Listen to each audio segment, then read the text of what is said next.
Mesdames et messieurs, bonjour, soyez les bienvenus dans cette très belle salle des congrès Prouvé, qui était un architecte, un bâtisseur et un entrepreneur, m'a-t-on dit également, donc ça tombe bien. Pour cette conférence exceptionnelle, cette conférence de prestige, basée sur deux signes. Le premier, c'est l'esprit de conquête, et le deuxième, c'est la responsabilité sociétale. Alors c'est vrai que quand on est entrepreneur, je l'imagine, je ne le suis pas moi-même, on ne peut pas imaginer d'aventure entrepreneuriale sans esprit de conquête. Mais la responsabilité sociétale qui s'ajoute à ce premier signe est également importante, puisque nos concitoyens dans ce pays demandent également aux entreprises de faire montre, d'afficher une responsabilité sociétale. Le MEDEF, avec Geoffroy Drouet de Bézieux, a remis en marche un certain nombre de réflexions. On parlera tout à l'heure avec lui des fameuses 44 propositions qui, d'un point de vue journalistique, me semble-t-il, ont un peu décoiffé et sont en attente sans doute de réponse du gouvernement. Donc une conférence pour débattre. J'aurai l'honneur d'animer ces débats, de poser des questions, mais aussi de donner la parole. Une conférence de prestige avec des invités exceptionnels. Je salue bien sûr la présence de Patrick Drahi, le président fondateur du groupe Altis. Pour commencer cette conférence et pour bien afficher les ambitions d'un MEDEF nouveau, je vous propose de regarder en images ces ambitions avec une voix sans doute que vous allez reconnaître. Dans un monde en profonde mutation économique, en mutation démographique, en mutation écologique, l'accélération phénoménale des nouvelles technologies va changer notre rapport au travail, notre rapport à la démocratie, notre rapport à la planète. Les entreprises doivent évoluer en phase avec les changements de la société pour maintenir la cohésion sociale. C'est une nouvelle relation de confiance qu'il vous faut inventer. Il nous faut désormais être plus agiles, pour nous former à tous ces métiers nouveaux qui apparaissent. C'est la première fois depuis de très nombreuses années que nous sommes confrontés à un tel défi.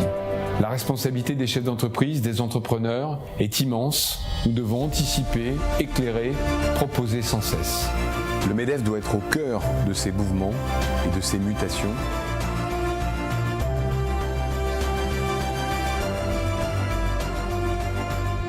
Voilà, pour lancer cette conférence, je demande à Christine Bertrand, la présidente du MEDEF de Meurthe-et-Moselle, en l'encourageant sous vos applaudissements, de venir me rejoindre. Christine Bertrand.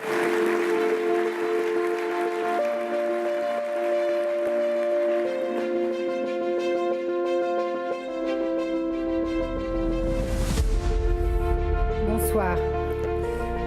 Alors, pour animer notre soirée d'exception, nous avons la chance d'avoir pour nous ce soir Éric Revel, journaliste bien connu du monde économique et politique. Merci Éric d'avoir accepté notre invitation. Monsieur le Président du MEDEF national, Mesdames, Messieurs les élus, Mesdames les Présidentes, Messieurs les Présidents, chers partenaires, chers collègues et amis du monde de l'entreprise, cher Monsieur Drahi, c'est toujours une joie et un réel plaisir de vous retrouver, de nous retrouver pour fêter l'entreprise. Et ça l'est peut-être encore plus ce soir à l'occasion de notre première conférence prestige de l'année 2019, dans ce magnifique écrin du Centre Prouvé à 2 pas de la place Stanislas. Et en évoquant notre joyau local, il m'est impossible de ne pas avoir une pensée émue pour Notre-Dame de Paris, mais également pour Julien Lebras, chef d'entreprise de Meurthe-et-Moselle, PDG de Lebras Frères, intervenant sur le chantier de Notre-Dame. Nous pensons très fort à lui ce soir. Je vous remercie tous, très sincèrement, d'avoir répondu si nombreux à notre invitation, prouvant ainsi la force de notre mouvement et de notre engagement. Cette soirée nous donne l'occasion de prendre le temps d'essayer de nous projeter vers l'avenir dans une période pleine d'incertitudes et de questions sans réponse, période que les chefs d'entreprise redoutent, mais connaissent bien trop souvent. Ce soir, nous vous proposons à la fois de vous nourrir d'expériences d'entrepreneurs qui ont connu de grandes réussites, mais également d'amorcer le virage vers une nouvelle société, celle d'un entrepreneuriat responsable. Notre économie locale repose sur les entreprises du territoire.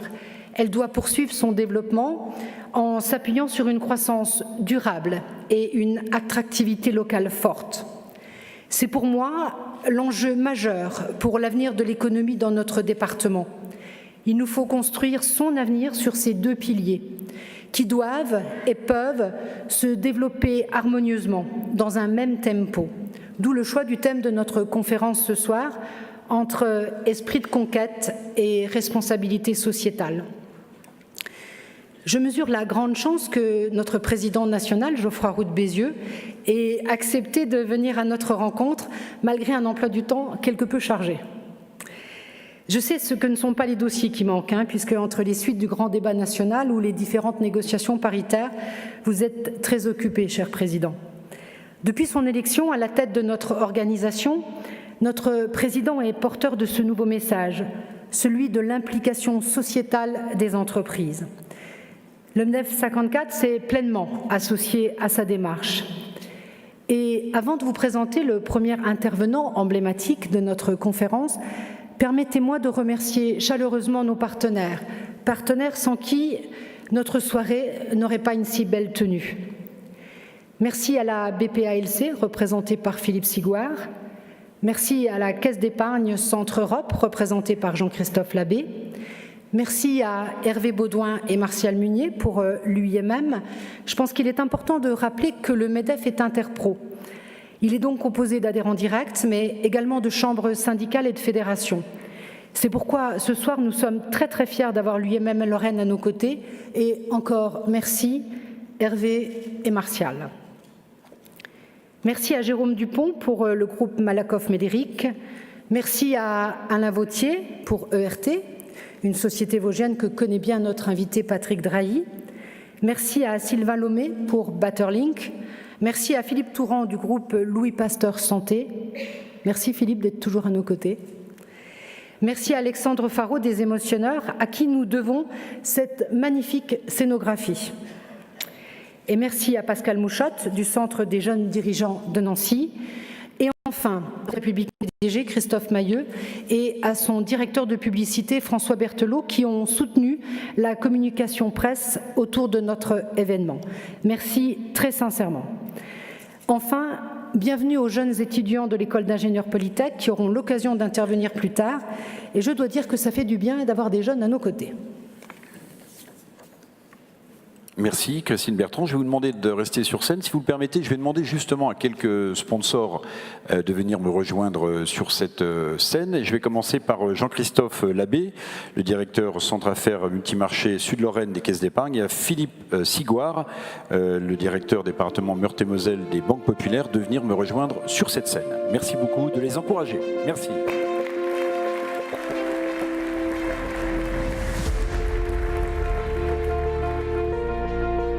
Voilà, messieurs, je ne vais pas abuser de votre temps.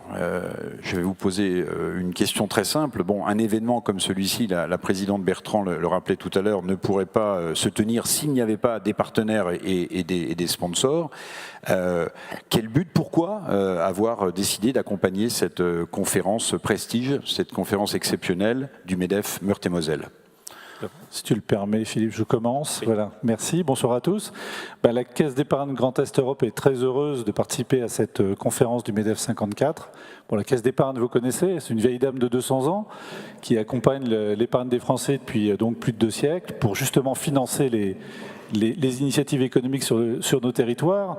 On a évidemment historiquement toujours accompagné le logement social, l'économie sociale et solidaire et le financement des collectivités. Et depuis maintenant un peu moins de 20 ans, on s'est également développé dans le domaine de l'entreprise. On est devenu une vraie banque d'entreprise aux côtés des chefs d'entreprise et des PME, PMI des territoires. Donc ce qui justifie pleinement notre présence ici ce soir, aux côtés de nos cousins bleus de la Banque Populaire Alsace-Lorraine-Champagne. J'ai pas failli oublier Alsace, attention quand même. Et donc je passe la parole tout de suite à Philippe Sigouard. Merci. Philippe. Merci. Alors, notre banque, c'est vrai, c'est historiquement la banque de l'entreprise et de son dirigeant. Vous accompagnez au quotidien, vous conseillez dans la durée. Finalement, c'est l'ambition, effectivement, que nous avons. Notre slogan, c'est « La réussite est en vous ». Parce que finalement, la croissance, le développement de nos territoires, la création d'emplois, c'est vos entreprises qui permettent tout cela. Et pour finir, je voudrais juste rappeler BPCE. BPCE, c'est un groupe avec Caisse d'épargne, Banque Populaire, Natixis, La Palatine, Crédit Coopératif et quelques autres. C'est près de 25% du financement de l'économie française et de ses acteurs. Voilà, finalement, une raison de plus pour laquelle on est là. Et vive l'entreprise. Merci beaucoup à tous les deux. Et on se souvient évidemment du mouvement qu'avaient initié à l'époque Charles Millot et Philippe Dupont, puisqu'on parle des caisses d'épargne et des banques populaires, Charles Millot et Philippe Dupont, pour lesquels on a une petite pensée. Restez ici, je vais demander à Hervé Bauduin, maintenant le président du IMM Lorraine, de venir me rejoindre également sur cette scène. Bon, l'UIMM, on ne présente plus, c'est une force importante à l'intérieur du MEDEF, historiquement, qui a connu des hauts débats, mais enfin qui est une force historique du MEDEF. Même question, vous avez souhaité vous associer à cette convention, à cette conférence d'exception. Est-ce que l'UIMM a encore besoin qu'on parle d'elle? Non. Alors si, bien sûr, parce que l'UIMM pèse quand même une grande partie de l'industrie, c'est plus de la moitié de l'industrie française.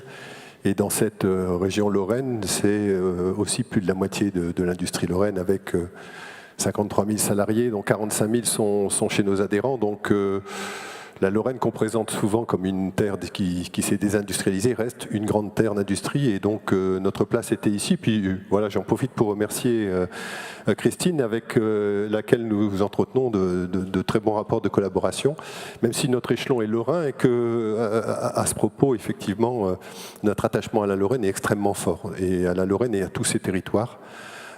Parce qu'ils sont très cohérents, ils sont d'une taille qui nous permettent de bien servir nos adhérents, et puis surtout parce qu'elle a cette particularité des trois frontières, qui fait que nous pouvons aussi nous revendiquer certains privilèges de travailler avec nos voisins. Voilà pourquoi l'UIMM est ici présente, et parce qu'en ce moment, on sent bien que l'industrie retrouve un peu les faveurs, parce qu'on est en train de s'apercevoir que ce qui fait vivre le tissu du territoire national, ce sont les entreprises industrielles, et quand elles quittent un territoire, mais ce territoire devient un désert. Donc nous voulons, nous, montrer la force de l'industrie et la nécessité d'une industrie forte dans ce pays. Je plagierai des personnes bien plus célèbres que moi qui ont dit qu'il n'y avait pas de grand pays sans grande industrie. Voilà, la raison de notre présence ici pour soutenir l'entreprise, et en particulier l'industrie, puisque c'est notre compétence. Merci beaucoup Hervé. Je vais demander à Jérôme, on peut applaudir Hervé, je vais demander à Jérôme Dupont, responsable des relations avec les partenaires sociaux, direction commerciale de Malakoff Médéric Humanis, de venir me rejoindre également sur cette scène. Bon, voilà un secteur, celui des mutuelles, qui est en pleine restructuration. Il se passe beaucoup de choses dans les mutuelles en ce moment, mon cher Jérôme, mais je ne vais pas vous poser la question sur le devenir évidemment de Malakoff Médéric, mais sur là aussi, votre présence, on pouvait s'attendre à ce que l'industrie soit représentée, à ce que les banques qui financent les projets d'investissement le soient également, mais j'avoue qu'une mutuelle, c'est peut-être plus surprenant, en tout cas pour moi. Alors pourquoi est-ce que vous avez décidé de soutenir cette conférence Prestige ? Très bien. Bonsoir à toutes et à tous. Nous sommes très heureux d'être présents ici avec notre partenaire, le MEDEF, pour lequel nous sommes aussi adhérents.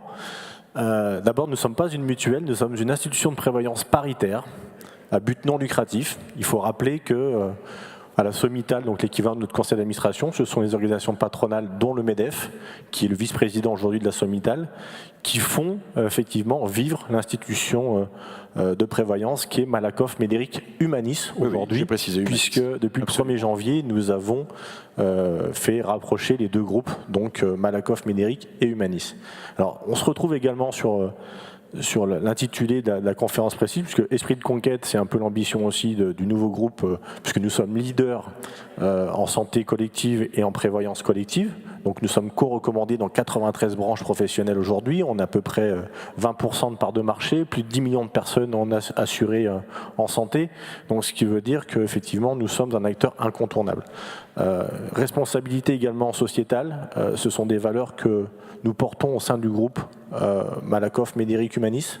Je vous avais dû entendre parler aujourd'hui, la nouvelle étude qui est sortie dans le site que je vous conseille d'aller voir qui s'appelle le comptoir de la nouvelle entreprise, notamment autour de l'indice du capital humain, où on démontre qu'une entreprise est performante à partir du moment où elle prend bien soin de ses salariés, et notamment en termes de conditions de travail, d'organisation de travail, de prévention.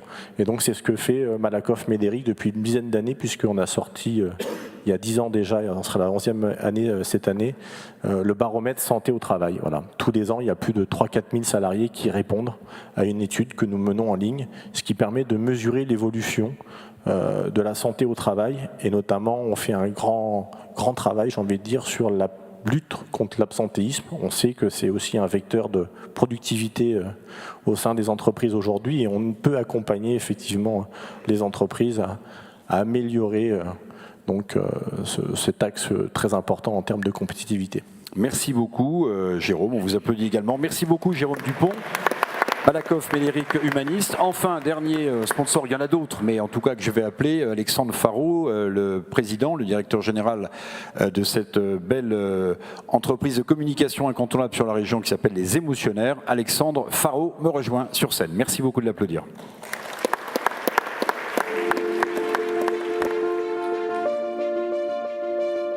Bonjour à toutes et à tous. Eh bien, nous avons choisi d'accompagner le MEDEF pour 2 raisons. La première, c'est que nous sommes déjà adhérents du MEDEF et il m'apparaît essentiel de s'impliquer et d'affirmer ses convictions en tant qu'entrepreneur. La deuxième raison pour laquelle nous avons accompagné le MEDEF sur cette conférence Prestige, c'est la notion de territoire. Je pense qu'il est aussi très important de faire des passerelles incessantes entre les territoires et le national. C'est ce que nous faisons, nous, dans les événements que nous montons pour les grands groupes que nous accompagnons. Vous voyez derrière moi, non, pas encore, une vidéo qui présente nos dernières réalisations. Nous accompagnons des entreprises et des institutions pour leur communication tant interne qu'externe, avec 3 éléments clés. Une réflexion tout d'abord sur les grandes thématiques et les grandes problématiques internes-externes, une production de contenu qui accompagne cette réflexion, et enfin une diffusion. Et tout cela se traduit bien souvent dans des événements, puisque c'est le meilleur moment pour que les gens puissent se retrouver et discuter, partager et échanger. Voilà, je vous souhaite à tous un très bel événement. Merci beaucoup Alexandre Faraud, avec un très bel événement que moi j'ai vécu grâce à Alexandre sur le salon de l'agriculture, où là les émotionneurs étaient extrêmement présents et ont fait défiler un certain nombre de personnalités absolument incroyables. Juste un mot peut-être. Sur le salon de l'agriculture, on a fait, bien évidemment, on a valorisé notre belle région, et on a eu la chance d'avoir de nombreux entrepreneurs dans le monde agricole, parce que vous savez que dans le monde agricole, il y a énormément d'innovation, et on a voulu célébrer ça, et on leur a donné une tribune avec un très beau plateau télé, avec de nombreux partenaires médias qui étaient là pour les valoriser. Donc ça, c'en est un. Après, vous avez vu d'autres vidéos. On parlait du sociétal. On a une grosse conférence à Monaco où on a eu le plaisir de recevoir Jean-Dominique Sénard, qui était le président de Michelin et qui est maintenant chez Renault et qui porte justement un des éléments très forts concernant cette responsabilité. Merci beaucoup Alexandre Faraud. Avec l'agriculture, effectivement, très sous-investie en matière technologique. Peut-être que c'est une question que je poserai tout à l'heure à Patrick Drahi. Le développement de la 5G, ça intéresse aussi beaucoup le monde de l'agriculture. Dans les tracteurs, c'est une façon de rationaliser, de faire rentrer l'outil digital à l'intérieur des productions. Merci beaucoup à tous les 5. Je vais vous demander d'aller à votre place. Christine, vous restez évidemment avec moi, puisque c'est un moment important de cette conférence du MEDEF Meurthe-et-Moselle, puisque nous allons accueillir dans quelques instants Patrick Drahi. Alors, est-il encore besoin de vous présenter Monsieur Patrick Drahi, président fondateur du groupe Altis ? Je ne pourrai pas vous présenter Alain Weill, car malheureusement il a été retenu sur Paris pour une urgence professionnelle importante. L'actualité des chefs d'entreprise est ainsi faite. Patrick Drahi, votre présence est une chance et une belle opportunité. Nous sommes, monsieur, très heureux de vous recevoir ce soir ici à Nancy. En effet, vous faites partie des chefs d'entreprise connus et reconnus, dont les parcours, les expériences et pourquoi pas peut-être les recettes de succès seront précieux et instructifs pour chacun d'entre nous. Monsieur Patrick Drahi, président fondateur du groupe Altis, vous réalisez en France un chiffre d'affaires de 10,8 milliards d'euros Et avec SFR, vous comptez, entre vos abonnés mobiles et fixes, près de 18,5 millions de personnes. C'est dire que vous impactez près du quart de la population française, sans compter les nombreux lecteurs des revues de votre groupe, tels que l'Express ou Libération. Et n'oublions pas les nombreux téléspectateurs et auditeurs de BFM et RMC. D'ailleurs, je dois vous avouer que j'en suis, je pense que dans la salle, quelques-uns également. Avec M. Alain Weill, PDG d'Altis France, en créant une alliance économique pleine de sens, vous avez constitué sans aucun doute le tout premier tandem de chefs d'entreprise, un des plus influents du monde de la communication, un des plus impactants pour nos concitoyens. On peut dire que vous avez fait preuve de lucidité depuis la création de votre groupe et jusqu'à maintenant, mais aussi d'une mobilité, je dirais même d'une réactivité remarquable, en vous adaptant sans cesse aux nouveaux process et en investissant à juste raison, au bon endroit et au moment propice pour garantir votre compétitivité. Pour preuve, vous ajustez en permanence votre offre à la demande, faisant la démonstration d'une agilité entrepreneuriale remarquable et exemplaire, comme dernièrement entrant sur le marché de la téléphonie aux États-Unis. Que ce soit en France ou à l'international, vous vous adaptez sans cesse aux évolutions techniques et réglementaires. Cher Monsieur Drahi, c'est pour toutes ces raisons que nous allons vous écouter avec beaucoup d'attention, car nous sommes ici ce soir pour nous enrichir de vos expériences. Merci beaucoup, Christine. Je vous demande d'accueillir Patrick Drahi. Ah bah. Installez-vous, Patrick Drahi, si je peux me permettre. Oui, installez-vous là. Alors, ce qu'on va faire, c'est qu'on va planter le décor, bien que Christine Bertrand ait dit presque l'essentiel sur le groupe que vous présidez. Je vous propose de regarder cette petite vidéo. Moi, j'aime bien les chiffres, j'aime bien les diagrammes, j'aime bien poser des questions précises avec des éléments précis. Regardez cette petite vidéo et ensuite, j'ai quelques petites questions à vous poser. Regardez.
Voilà, Patrick Drahi.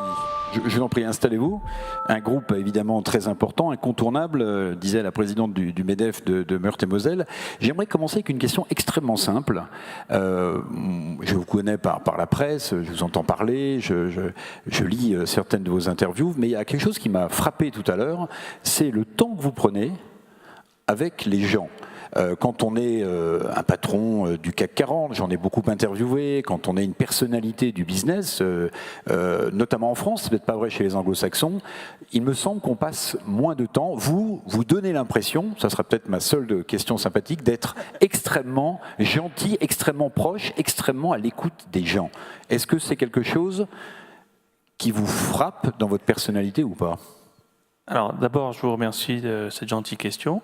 Et puis je voudrais remercier Madame Bertrand, Madame la Présidente, du portrait que vous avez dressé, et juste faire une petite sur les chiffres, parce que les chiffres évoluent. Donc d'une année à l'autre, on a plus de clients, etc. Et là, on a présenté que la partie française de notre activité. Non, moi, l'entreprise qui m'intéresse, je suis venu vous voir aujourd'hui parce qu'en fait, tout à l'heure, je suis allé voir un client. Je suis allé voir un client ensuite qui n'est pas encore un client parce qu'il est chez mon concurrent, donc il va devenir un de nos clients futurs. Et je suis allé voir mes boutiques. C'est ça qui m'intéresse, c'est pas d'être à Paris ou je ne sais où à regarder des tableaux Excel. Ça n'a aucun intérêt, je pourrais être tout seul dans mon coin. Ce qui m'intéresse, c'est les gens, c'est bien évidemment les clients, qui soient contents. Vous savez, l'autre jour, je me promenais dans une capitale d'un grand pays étranger. Il y a un monsieur qui vient vers moi, qui me dit « Monsieur Drahi, bonjour ». Je ne sais pas qui c'était. Je dis « Vous êtes qui ?» Il me dit « Je suis un de vos clients, je suis très content du service, je tenais à vous le dire ». J'étais tellement content, je lui dis « Écoutez, bougez pas, on va appeler le patron de la boîte ». Donc j'ai appelé le patron de la boîte, j'ai dit « Voilà, un de nos clients qui est content, bravo, t'as bien bossé ». Donc il était content. C'est ça, c'est la satisfaction, c'est de travailler en groupe, parce que quand j'ai démarré, j'étais tout seul, donc j'avais pas de temps pour passer avec les autres, parce que j'étais tout seul, donc je passais tout le temps qu'avec moi, c'était assez pénible. Et donc, au fur et à mesure, maintenant, nous sommes, je sais pas, 40, 50 000, j'ai pas le chiffre exact, et c'est ça qui m'intéresse. Je vois là, au deuxième rang de cette magnifique assemblée, des collègues que je connais depuis 30 ans. Je vois Yannick, je vois aujourd'hui que j'ai rencontré la première fois de ma vie dans un endroit où il pleut plus qu'ici, qui est Glasgow.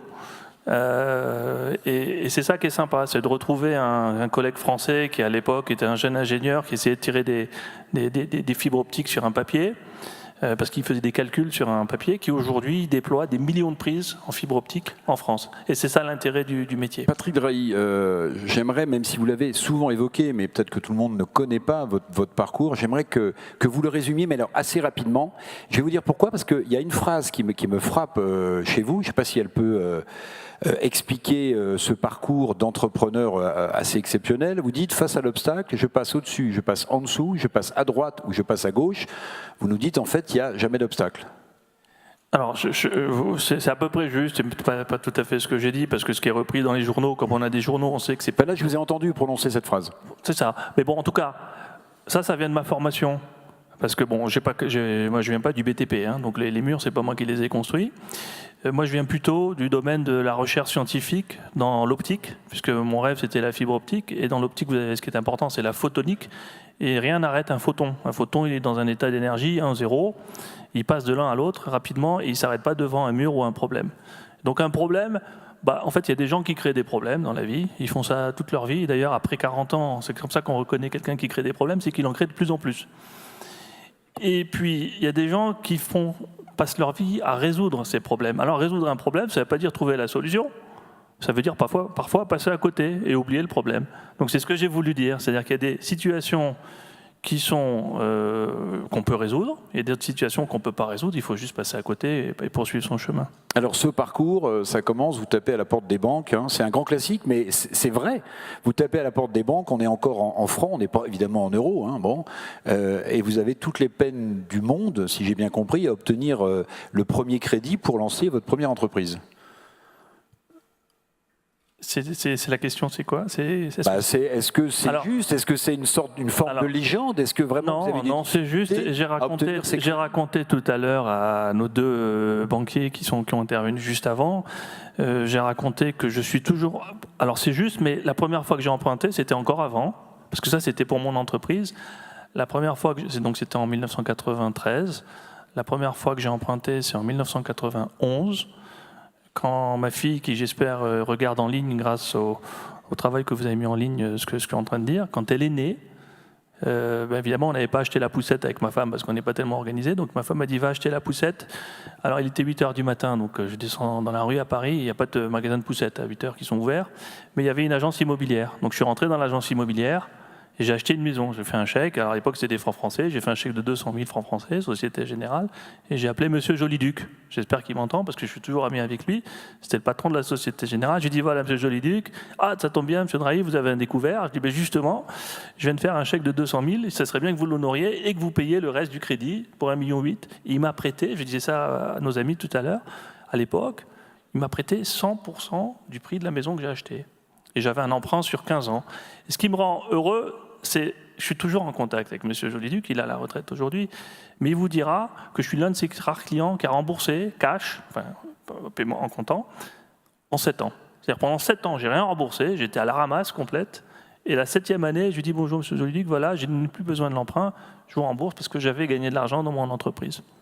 Alors vous me facilitez une transition, je ne comptais pas vous parler des SFR tout de suite, mais vous me tendez une perche. Vivre à crédit, solliciter les banques, c'est aujourd'hui, j'allais dire, le pain quotidien des SFR. On sait que les résultats sont, vous l'avez dit, exponentiels. Hein. Il y a eu 250 000, je crois, abonnés supplémentaires. Peut-être d'ailleurs qu'ils viennent de chez Free, c'est pas impossible, mais est-ce que la dette aujourd'hui de SFR, du groupe SFR, vous inquiète, ou bien est-ce que vous avez l'impression de tenir un peu les banques? Parce qu'évidemment, quand on a de la dette importante, les banques continuent à vous prêter. Alors, une petite rectification, on a gagné 1 300 000 clients, donc c'est 250 000 tous les trimestres.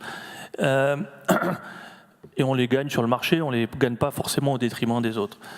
Ce n'est pas les banques qui me prêtent. Au niveau où nous sommes, les banquiers ne sont plus les prêteurs. Les banquiers sont ce qu'on appelle les arrangeurs, sont les intermédiaires qui placent sur le marché les emprunts que nous faisons, comme la France. La France emprunte tous les jours pour financer son train de vie. Mais la différence de la France, SFR est une entreprise qui gagne de l'argent. C'est-à-dire que chaque année, nous dégageons des profits, nous faisons du cash. Avec ce cash, nous payons nos intérêts et nous remboursons notre dette. Et aujourd'hui, 4 ans après avoir racheté SFR, le ratio d'endettement d'SFR a beaucoup baissé. Donc on est dans la bonne trajectoire. Et il faudrait sous-traiter ça à toutes les économies nationales, c'est-à-dire de ne plus emprunter pour payer les frais de fonctionnement, mais plutôt d'emprunter pour investir. C'est ce que nous faisons. Parce que moi, quand j'emprunte, ce n'est pas pour payer les salaires. Parce que les salaires sont payés par le récurrent de l'entreprise. J'emprunte pour, par exemple, construire un réseau en fibre optique ou pour acheter une entreprise. Donc on crée une activité nouvelle et on trouve toujours de l'argent dans ces conditions, surtout quand on a un plan d'affaires crédible. Et c'est quoi un plan d'affaires crédible? C'est quelque chose que le banquier ou le prêteur voit que le client comprend ce qu'il va faire, et comme depuis 25 ans, il a toujours emprunté et remboursé ses emprunts, on trouve de quoi se financer sur le marché. Et pour tout vous dire, à chaque fois que j'emprunte de moins en moins cher, en fonction évidemment du marché. Mais ça prouve qu'une entreprise qui progresse, quand elle emprunte de moins en moins cher, c'est qu'elle est dans la bonne direction. Est-ce que le gain dont vous parliez de 250 000 abonnés par trimestre génère suffisamment de valeur, d'après vous, pour que cette valeur ait un impact positif justement sur votre chiffre d'affaires, donc sur la capacité de remboursement? Oui, c'est ce que j'ai annoncé lors des résultats du groupe il y a quelques jours, là, où j'ai dit, ça y est, le groupe est reparti en croissance, parce que vous savez que le marché des télécoms en Europe, c'est un marché de paupérisation qui a été popularisé, descendu par le bas par un souhait politique de faire qu'il y a de plus en plus de concurrence, qui est très très bête en réalité, puisque plus il y a de concurrence, moins il y a d'investissement. Vous avez les opérateurs aux États-Unis qui ont de la croissance, qui gagnent de plus en plus d'argent et qui peuvent investir massivement, et les opérateurs en Europe qui se partagent la misère et qui gagnent de moins en moins d'argent. Et moi, je viens d'annoncer que pour la première fois depuis 2011, SFR, qui était une entreprise qui gagnait de l'argent mais qui perdait du chiffre d'affaires chaque année, repart en croissance en 2019. Et ça, c'est une très bonne nouvelle parce que cette croissance supplémentaire va permettre de financer plus d'investissements. Tout à l'heure, on a vu des chiffres. Vous aviez mentionné 18 millions d'abonnés, donc c'est 22 avec les entreprises. Et ce chiffre a augmenté d'1,3 million l'année dernière. Donc c'est 5% à peu près. On a 5% de clients en plus qui nous ont rejoints l'année dernière. Et on a dit cette année, l'entreprise SFR en France va croître entre 3 et 5%. Sur la paupérisation dont vous parlez des télécoms en Europe, est-ce que vous diriez aujourd'hui, avec le recul, que la mise en place d'une 4e licence de téléphonie en France, avec l'arrivée, on s'en souvient, de Free, lorsque François Fillon était Premier ministre, a été une erreur et a participé à cette paupérisation? Alors, non, je ne dirais pas ça, parce que c'est grâce au 4e opérateur que j'ai pu racheter SFR pas trop cher. Donc pour moi, ça m'a servi. Mais je dirais, ça a desservi le pays, ça c'est sûr. D'accord ? Parce que de vendre des abonnements à la 4G à 10 €, il n'y a pas de quoi être fier. Ça se vend à beaucoup plus cher dans le reste du monde. Et donc on a paupérisé l'industrie. Et on a détruit des dizaines de milliers d'emplois. Voilà. Alors j'aimerais revenir à la fois sur votre parcours et puis une question, si vous le permettez, Patrick Drahi, un peu plus large sur la stratégie. Vous vous souvenez sans doute, il y a quelques années, un chef d'entreprise qui s'appelait Jean-Marie Messier avait imaginé l'alliance des contenus et des tuyaux. En fait, est-ce que je peux résumer tout ça en disant Jean-Marie Messier l'a rêvé, Patrick Drahi l'a fait? Je ne sais pas si je l'ai fait. Quand on voit le nombre de contenus que vous avez, on se dit qu'il est en train de le faire.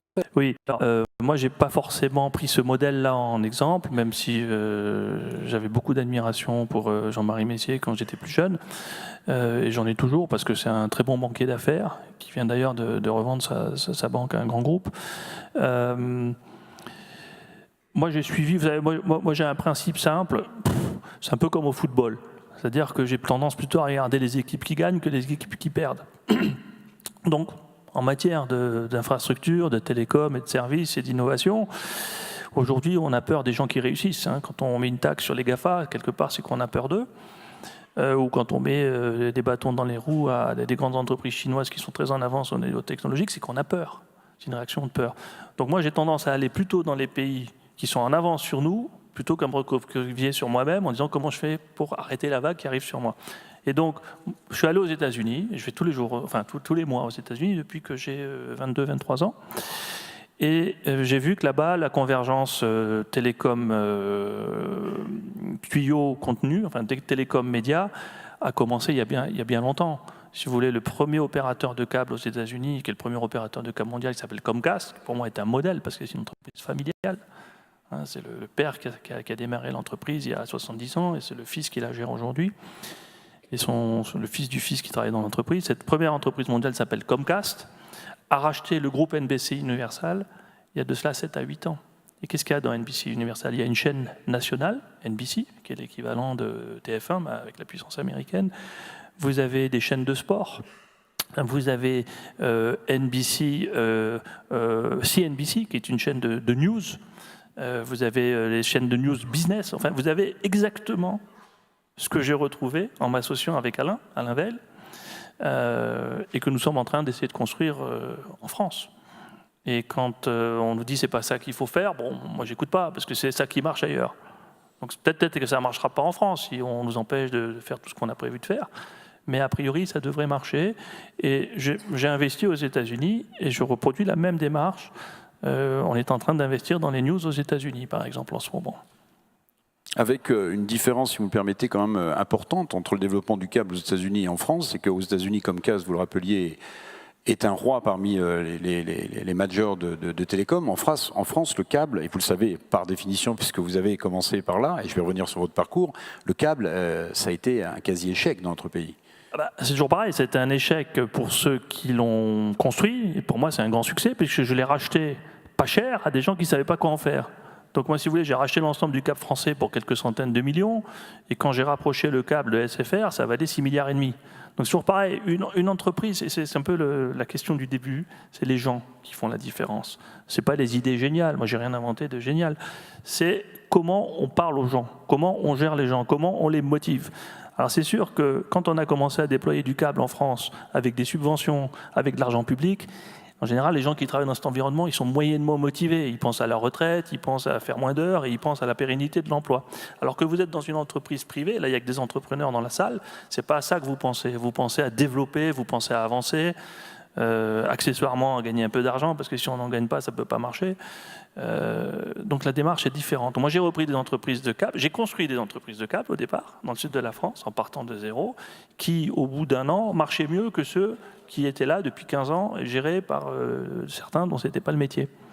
Et après j'ai racheté tous ceux qui avaient investi. Vous allez à Nancy, là au centre-ville, vous pouvez avoir du très haut débit chez SFR, c'est un réseau câblé qui a été construit dans les années 90 par France Télécom, que j'ai racheté à France Télécom en 2005. Pour pas très cher. Et aujourd'hui, c'est un réseau tout fibre, quand je l'ai modernisé, qui vaut beaucoup plus cher. Un dernier mot, si vous permettez, Patrick Drahi, sur votre parcours. Et après, je passerai la parole aux étudiants, parce que la présidente Bertrand le disait tout à l'heure, on a envie d'entendre aussi ces jeunes, qui peut-être demain seront les nouveaux entrepreneurs. Si vous deviez, avec objectivité, hiérarchiser les qualités, vos qualités d'entrepreneur, en les hiérarchisant, c'est-à-dire la plus importante pour vous depuis votre départ, jusqu'à la moins importante, en vous donnant 3 possibilités, 4 possibilités, vous commenceriez par quelle qualité pour être l'entrepreneur que vous êtes devenu? Je vois là dans les 3 premiers rangs des gens avec qui je travaille ou que j'ai travaillé depuis très longtemps. Geoffroy, on a travaillé ensemble, Geoffroy et moi, il y a à l'époque de quelques années. Phonahouse peut-être? Non. Avant même. Avant, on se connaît depuis très longtemps. Il progressait dans son secteur, moi je progressais dans le mien. On était dans des trajectoires parallèles. Je vois Alain Vautier, pareil. Qu'est-ce que c'est le point commun entre Alain, Geoffroy et moi? Alors, entre eux, les deux, que peut-être commun avec moi, je ne sais pas, ben, c'est qu'ils sont sympas. Ça suffit pour être un très bon entrepreneur, moi, je pense. sympa. Parce qu'un mec qui n'est pas sympa, il n'y arrivera pas. C'est-à-dire le capital humain est plus important que le capital financier. C'est ça que vous nous dites ce soir. Ah bah alors c'est sûr, parce que le capital financier, moi je suis fils de prof, Alain, il a démarré de zéro, et Geoffroy pas beaucoup plus non plus. Donc c'est pas ça. Au contraire, si vous avez du capital financier pour démarrer, vous avez toutes les raisons de ne pas démarrer. Donc la sympathie, ensuite, deuxième qualité d'après vous qu'il faut avoir pour entreprendre et aller loin. Pas trop supporter de travailler pour les autres. C'est-à-dire ne pas trop accepter la hiérarchie. Moi, j'ai travaillé dans un grand groupe. Les gars, ils m'ont dit, c'est bon, tu as la capacité de devenir le grand patron. Le mec, j'ai dit, il faut combien de temps? Il m'a dit 30 ans. J'ai dit, je suis parti. J'ai 30 ans, je ne vais pas attendre 50 ans pour être le patron de ton grand groupe. Donc, je suis parti, j'ai fait un tout petit groupe de 0 personnes. Et aujourd'hui, je suis le patron d'un groupe moyen, mais enfin, qui est plus grand que celui dans lequel j'avais démarré. Voilà, donc je pense que de ne pas écouter les autres. Et puis, troisième qualité, de ne pas trop se prendre la tête sur ses qualités à soi-même. Merci beaucoup, Patrick Drahi. Je pense qu'on peut vous applaudir. Merci beaucoup. Je me tourne maintenant vers les étudiants de Polytech. Non, restez ici. Cher Patrick Drahi, les questions vous sont adressées. Moi, je serais bien compétent pour y répondre. Alors, qui veut prendre la parole? Je propose de vous lever, de prendre un micro, de vous présenter à Patrick Drahi et de poser de manière rapide et synthétique vos questions. Allez-y, je vous en prie. Bon, bah, du coup, je m'appelle François, je suis étudiant sur Polytech Nancy, donc une école d'ingénieurs en prépa intégrée de la ville. Et donc du coup, j'aimerais bien commencer par une petite question sur la création d'entreprise, donc pour le tout départ. C'est pour commencer réellement son entreprise, qu'est-ce qu'il vaut mieux, se rapprocher des banques en premier ou essayer de trouver des clients potentiels pour rassurer les banques? Alors, à mon époque, pour créer une entreprise, il fallait déposer 50 000 francs français, c'est-à-dire environ 8 000 euros à la banque. Mais 8 000 euros, il y a 25 ans, c'est plutôt 100 000 euros d'aujourd'hui. Aujourd'hui, je crois que les régimes d'entreprise ont changé. Vous pouvez créer une entreprise avec un capital très faible. Donc nous, à l'époque, le problème, c'est qu'il fallait déposer de l'argent qu'on n'avait pas, parce que par définition, on voulait créer une entreprise pour en gagner. Donc si on avait déjà eu l'argent, on n'aurait pas créé l'entreprise. Donc c'est un peu compliqué. Donc moi, j'ai trouvé le client pour payer les 50 000. J'ai pas le choix. Donc j'ai trouvé le client avant même de démarrer. Je trouvais le client pas en France, je l'ai trouvé aux États-Unis.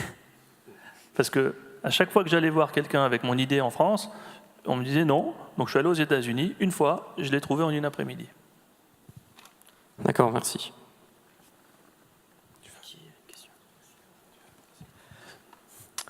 Alors bonjour, je suis Aurélien Pierron, aussi étudiant à Polytech Nancy en première année du cycle ingénieur. Moi, ma question, c'est que souvent, un étudiant entrepreneur, il a besoin de connaissances dans la finance pour son projet. Mais comment il peut acquérir des connaissances dans ce domaine, sachant que c'est parce qu'il étudie à l'école, en école d'ingénieur, et il n'a jamais été sur le terrain, et il ne pourra pas y aller avant de créer son entreprise. Donc pour avoir déjà un bagage. Alors, c'est une très bonne question, parce que moi c'est pareil, j'ai fait Polytechnique, donc comme vous, et faire des maths, de la physique, enfin un tas de trucs magnifiques, mais ça m'a, le premier jour quand je suis allé voir le client ou la banque, surtout le client américain, Polytechnique, il ne savait même pas de quoi je lui parlais. Bon, je pense que si on enseigne la finance à l'école, ça ne sert à rien non plus, parce que c'est de la finance théorique qui ne sert à rien dans la vraie vie. La finance, ça s'apprend dès l'âge de 5 ans, quand vous commencez à faire du troc. Vous avez une bille, vous voulez taper la bille du voisin, il faut s'organiser. Bon.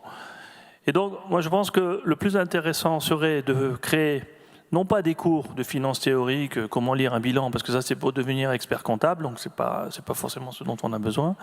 C'est plutôt de faire ce qu'on est en train de faire, mais d'une façon peut-être plus systématique. Alors j'ai pas forcément le temps de le faire tout le temps, mais d'inviter des chefs d'entreprise qui sont propriétaires de l'entreprise. Parce que tout à l'heure, vous mentionnez les patrons du CAC 40. Moi, je ne suis pas un patron du CAC 40. non pas parce que l'entreprise n'est pas au CAC 40, parce qu'elle pourrait y être, parce qu'on n'est pas coté en France, mais surtout parce que la différence entre un patron du CAC 40 et un entrepreneur, c'est qu'en général, le patron du CAC 40 ne détient pas son entreprise. Et la différence, donc, c'est la détention de l'entreprise. Si vous invitez dans votre école des chefs d'entreprise qui détiennent leurs entreprises, quelle que soit leur taille, moi j'ai rencontré tout à l'heure des chefs d'entreprise de 10 personnes, de 50 personnes, de 100 personnes, de 2000 personnes, dans l'agriculture, dans l'acier, dans les voitures, dans la médecine, dans tous les domaines d'activité possibles. Ils font tous le même métier. C'est-à-dire gérer une entreprise. Gérer une entreprise, c'est gérer des clients, gérer des personnes et gérer de la finance. Si vous savez gérer des clients et gérer des personnes, vous allez vous planter si vous ne savez pas gérer de la finance. Après, la technicité, elle est en fonction des métiers. Si vous allez dans tel ou tel métier, vous allez vous former en microtechnologie, en architecture, en agriculture, en quoi que ce soit. La finance est aussi un métier. Si vous voulez travailler dans la finance, il faut avoir des cours de finance. Mais si vous voulez connaître l'instrument financier, qui est fondamental et très important, qui fait la différence entre les entreprises de taille moyenne et les grandes entreprises, je pense qu'il faut parler, il faut que vous invitiez dans votre école des chefs d'entreprise qui possèdent le capital dans leur entreprise. Ceux qui, par exemple, passent les générations, ils ont eu des problèmes financiers, forcément, parce que ce n'est pas une longue courbe ascendante, une entreprise. Ça monte, ça descend, ça remonte, ça descend. L'essentiel, c'est que sur la longue, ça monte. Dans les crises où ça descend, il faut savoir faire de la finance, parce que sinon vous êtes dans les mains des créanciers et c'est embêtant. Donc à la fois pour se développer, il faut savoir faire de la finance, à la fois pour gérer les moments difficiles, et à la fois pour se développer à l'international. Et je ne pense pas qu'un cours va vous apprendre quoi que ce soit, sauf s'il est enseigné par quelqu'un qui en a vraiment fait dans sa vie, mais pas par un prof. D'accord. Sauf si vous voulez devenir prof de finance, mais ce ne sera pas de l'entreprise, c'est autre chose. Ok. Je vous en prie, mademoiselle. Bonsoir, je suis Manon Michelet, je suis étudiante en 3e année à Polytech Nancy. Et ma question, c'était quels sont vos critères de recrutement, notamment lorsque vous recrutez un jeune? C'est une très bonne question, je vous remercie. Pas le diplôme. Premier critère, est-ce qu'il est sympa? Parce que comme on va travailler souvent, s'il est chiant, j'ai pas envie. Deuxièmement, est-ce qu'il n'est pas trop con? Et ça, j'ai pas besoin de voir son diplôme, parce qu'il y a des gens qui n'ont pas fait de diplôme et qui sont très intelligents, et j'en connais, qui ont fait les mêmes études que moi, donc ils sont censés être intelligents, mais qui sont très cons. Mais j'en connais beaucoup. Hein. Bon, donc le diplôme, je m'en fous. Ensuite, quel est son intérêt dans la vie? Et à la fin, qu'il sache ou qu'il ne sache pas faire ce que je vais lui demander de faire, c'est un détail, parce que de toutes les façons, je vais lui apprendre à le faire. D'accord? Donc 1, sympa, 1, pas trop bête, et 3, qui a envie d'apprendre.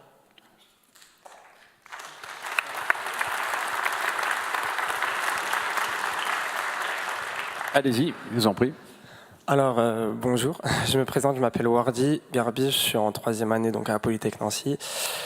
Et donc moi, ma question, c'était, selon vous, quelles seraient les qualités qu'on devrait posséder en tant qu'entrepreneur pour réussir, les qualités principales?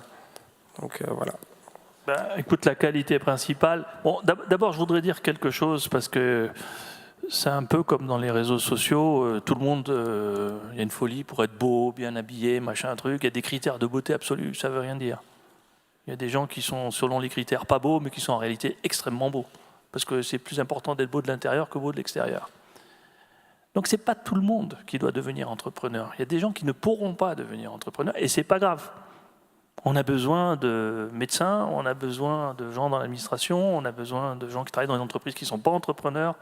Et ce n'est pas un but en soi de devenir entrepreneur. Il ne faut pas dire, tiens, ça serait bien pour épater la galerie, tous les copains veulent être entrepreneurs, il faut que je sois entrepreneur. Dans quoi est-ce que je vais pouvoir entreprendre? Déjà, si on se pose cette question-là, c'est mal parti. Mais ça peut changer. Mais donc, je ne pense pas qu'il y ait des qualités particulières, et ce n'est pas une fin en soi. Moi, je crois qu'à un moment donné dans votre carrière, moi, le conseil que j'ai à vous donner, c'est de commencer à travailler dans ce que vous aimez. Il faut que ça vous plaise, ce que vous faites. Donc, de faire ce que vous aimez, non pas ce qu'on vous dit que vous aimez. Attention, c'est pas la même chose. Peut-être qu'on vous dit vous êtes bien pour ça, mais vous, au fond de vous, vous pensez pas du tout. Moi, je suis bien pour ça, mais j'ose pas le dire. Ah ben, on s'en fout, on fait ce qu'on est bien pour, et pas ce que les autres y disent. Et après, vous découvrirez à un moment donné, soit maintenant, si vous l'avez déjà découvert, soit dans 2 ans, soit dans 5 ans, soit dans 10 ans. Il y en a qui deviennent entrepreneurs à 40 ans, puis il y en a qui deviennent jamais entrepreneurs et qui sont très heureux, parce que c'est bien comme ça. Moi, pense qu'il y a des moments où c'est difficile d'être entrepreneur. Mais comme je ne peux pas travailler pour... Moi, en fait, je suis devenu entrepreneur parce que je ne pouvais pas travailler pour quelqu'un. C'était mon problème. J'étais sympa, pas trop con, j'avais envie de faire des choses, mais le mec qui m'a recruté, au bout de 3 mois, j'en pouvais plus, donc je suis parti.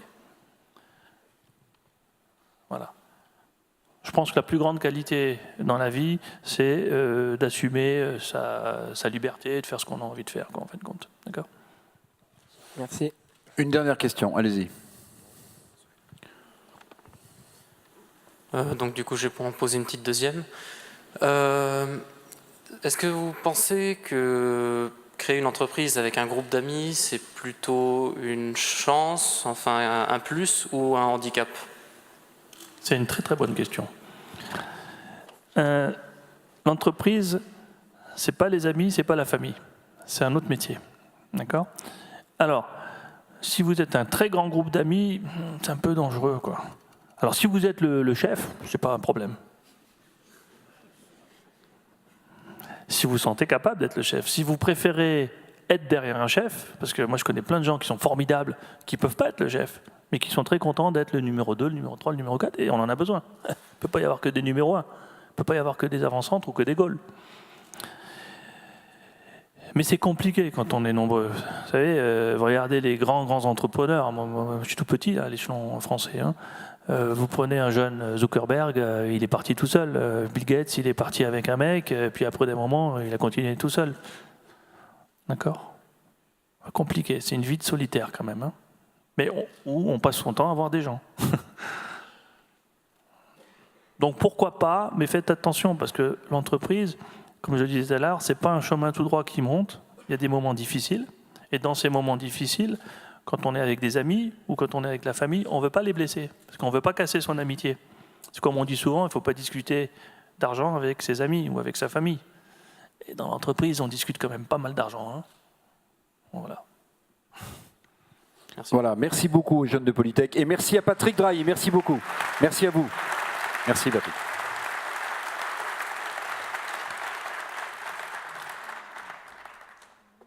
Voilà, je demande à Christine Bertrand, la présidente du MEDEF Meurthe-et-Moselle, de venir de nouveau, si elle le veut bien, me rejoindre sur cette scène. Et on va accueillir ensemble, bien sûr, dans quelques minutes, le président du MEDEF national, Geoffroy Roux de Bézieux. Merci Monsieur Drahi. Je crois qu'on peut vous féliciter encore une nouvelle fois. Nous sommes ravis de vous avoir écouté. Pour ma part, je ne vous voyais pas comme ça. Je trouve que vous avez beaucoup d'humour, vous ne prenez pas au sérieux, c'était agréable. Je pense que les chefs d'entreprise présents sauront tirer profit de vos propos dans l'exercice quotidien de leur métier pour le maintien, l'adaptation et le développement de leur société, qu'elle soit industrielle ou de service. La société et le grand public en général oublient trop souvent que notre économie a besoin d'entrepreneurs, de petits et de grands. Le MEDEF 54 trouvait important de pouvoir faire profiter les acteurs de notre territoire de votre expérience et encore merci d'avoir fait une halte à Nancy. Comment concilier le développement économique, l'essor des entreprises et donc la croissance dans un environnement social difficile et mouvant comme celui que nous connaissons aujourd'hui? Quel peut être le rôle ou la contribution des entreprises dans l'évolution de notre société? Ces préoccupations ont toujours été très présentes dans nos réflexions, mais depuis les mouvements sociaux récents, elle est devenue prégnante. L'engagement du MEDEF national dans le grand débat national et celui de votre MEDEF 54 en particulier, au travers de 3 actions fortes en direction des entreprises, mais également des salariés, est la parfaite illustration de cette volonté d'anticiper, d'éclairer et de proposer. Cependant, et pour aller encore plus loin, je suis très heureuse d'avoir à nos côtés ce soir notre président national, Geoffroy Roux de Bézieux.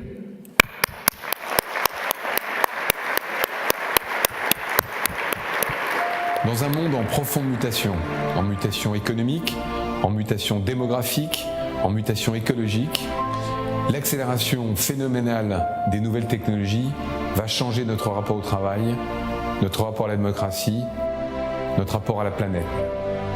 Les entreprises doivent évoluer en phase avec les changements de la société pour maintenir la cohésion sociale. C'est une nouvelle relation de confiance qu'il vous faut inventer. Il nous faut désormais être plus agiles pour nous former à tous ces métiers nouveaux qui apparaissent. C'est la première fois depuis de très nombreuses années que nous sommes confrontés à un tel défi. La responsabilité des chefs d'entreprise, des entrepreneurs est immense. Nous devons anticiper, éclairer, proposer sans cesse. Le MEDEF doit être au cœur de ces mouvements et de ces mutations.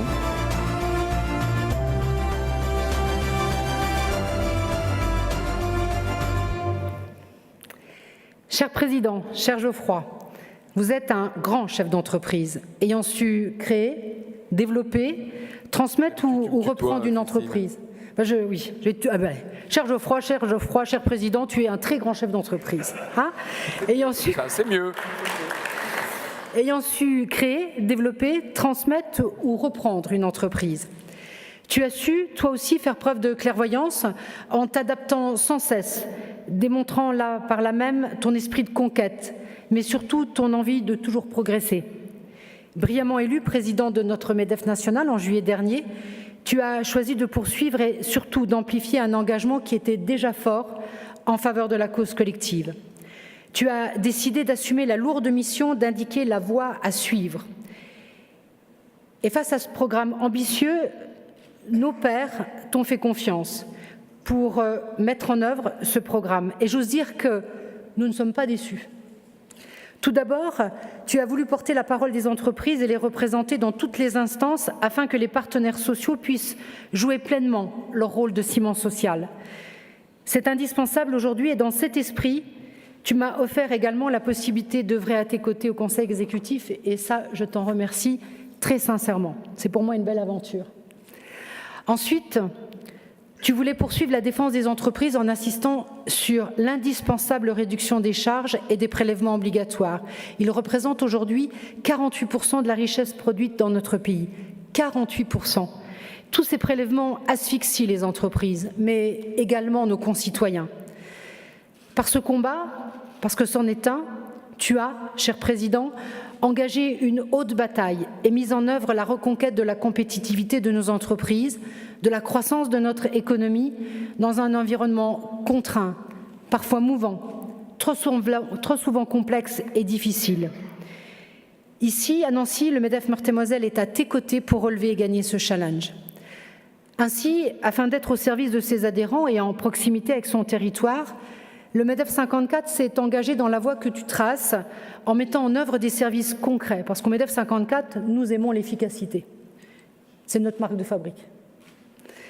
Nous avons mis en place des services sociaux du travail en entreprise afin de permettre aux sociétés d'aider leurs salariés dans l'équilibre vie privée-vie professionnelle.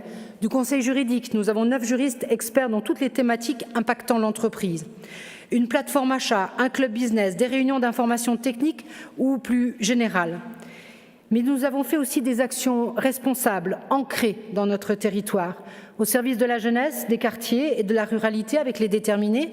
Encore merci à la métropole, à la ville de Vendeuvre, à l'État, merci à la région également. La promotion de l'apprentissage, le parrainage des jeunes filles avec Capital Filles, la découverte d'entreprises, le soutien aux étudiants avec l'hackathon, la recherche de stages, le village de l'innovation afin de mettre en réseau et de faire découvrir tout l'écosystème de l'innovation et sans doute bientôt la création d'un label RSE territorial, jeunes et entreprises. Alors sans oublier bien évidemment notre implication pour faire émerger les solutions transfrontalières. Voilà, ce n'est pas une liste à la Prévert, hein. C'est vraiment tout ce que nous faisons au MEDEF et nous faisons encore bien d'autres choses. C'est pour ça que vous savez que vous devez adhérer au MEDEF 54 si vous ne l'avez pas encore tous fait. Alors, si j'osais résumer votre action, votre credo, cher Président, je dirais qu'en partant du postulat que ce sont les entreprises qui changent le monde et la société, tu souhaites que le MEDEF puisse accompagner ce changement en favorisant l'essor économique et la vie en société. D'ailleurs, tu le prouves aujourd'hui en réformant notre mouvement, allant jusqu'à doter notre organisation d'une raison d'être. Agir ensemble pour une croissance responsable. Cette société qui est aujourd'hui troublée, ébranlée. Dans une interview au Figaro le 10 février dernier, tu as déclaré, je te cite, « Je suis inquiet du recul de la démocratie dans notre pays ». Alors, je sais comme toi que les entreprises peuvent et doivent jouer leur rôle, c'est de leur responsabilité. Nous devons agir. Alors tu peux compter sur moi et sur le MEDEF 54 pour t'y aider, à notre niveau. Mon engagement est fort et je veux défendre et restaurer l'image d'une Meurthe-et-Moselle, terre économique de grande qualité à travers ses 23 000 entreprises, petites et grandes, ses formations nombreuses et performantes, son université, ses grandes écoles, son campus Artem et ses prestigieux laboratoires. La Meurthe-et-Moselle est une terre d'excellence qui doit le faire savoir pour attirer les investissements, encourager la création et le développement des entreprises, aller vers le plein emploi pour que tous les actifs, de nos jeunes aux seniors, puissent vivre de leur travail. Geoffroy, Monsieur Drahi, vous êtes des gens qui voyagez énormément. Alors moi aujourd'hui, je voudrais vous demander d'être nos ambassadeurs de la Meurthe-et-Moselle pour porter la bonne parole, pour dire qu'ici, on est des gens qui avons envie non seulement de créer, d'investir, mais également nous avons envie de réussir. Nous ne sommes pas un territoire isolé, nous sommes au sein d'un pays au cœur de l'Europe. Nous avons donc besoin d'entendre ton analyse à un point de vue national qui nous intéresse pour porter une vision plus large, mais aussi en connexion avec notre territoire ici à Nancy. Geoffroy, je te donne la parole.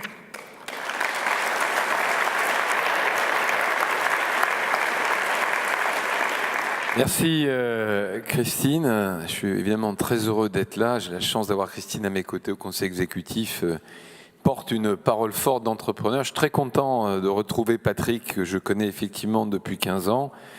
Alors il est très modeste, il n'a pas voulu mettre en avant, mais il y a deux qualités qu'il a oubliées. La première, c'est qu'il n'a pas changé. On s'est effectivement connus à l'époque où Numéricable était beaucoup plus petit. Il a gardé effectivement le même discours et la même vision. Et il y en a une autre, c'est que, mais tu l'as un tout petit peu dit, une vie d'entrepreneur, même si elle est extrêmement réussie comme la tienne, elle passe par des hauts et par des bas. Et Patrick a connu des moments plus difficiles, et c'est parce qu'il les a surmontés avec talent que c'est un véritable entrepreneur. Donc moi j'ai beaucoup d'admiration pour lui, je suis très heureux de faire cette soirée après lui. J'espère que je vais être aussi bon qu'il l'a été.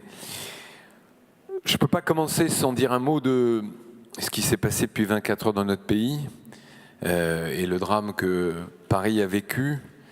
Et au fond, moi, ce qui me frappe, c'est que depuis 24 heures, on a retrouvé une forme d'unité nationale, ou quasiment unité nationale, qui montre qu'au-delà de ces mois de gilets jaunes épouvantables, qui montrent une forme de ressentiment, une forme finalement de haine de soi, ce pays peut se retrouver, alors évidemment dans un malheur terrible, mais qui montre une forme d'unité. Et ce qui se passe depuis hier, et surtout depuis ce matin, avec cette formidable élan de générosité qui regroupe à la fois des dons modestes, mais aussi des dons très significatifs, c'est ce qu'il y a de plus beau dans ce pays, et je trouve que c'est peut-être une occasion de se retrouver.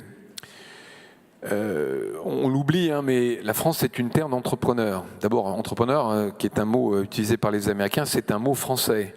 On l'a un peu oublié. Et il y a dans ce pays une formidable énergie entrepreneuriale.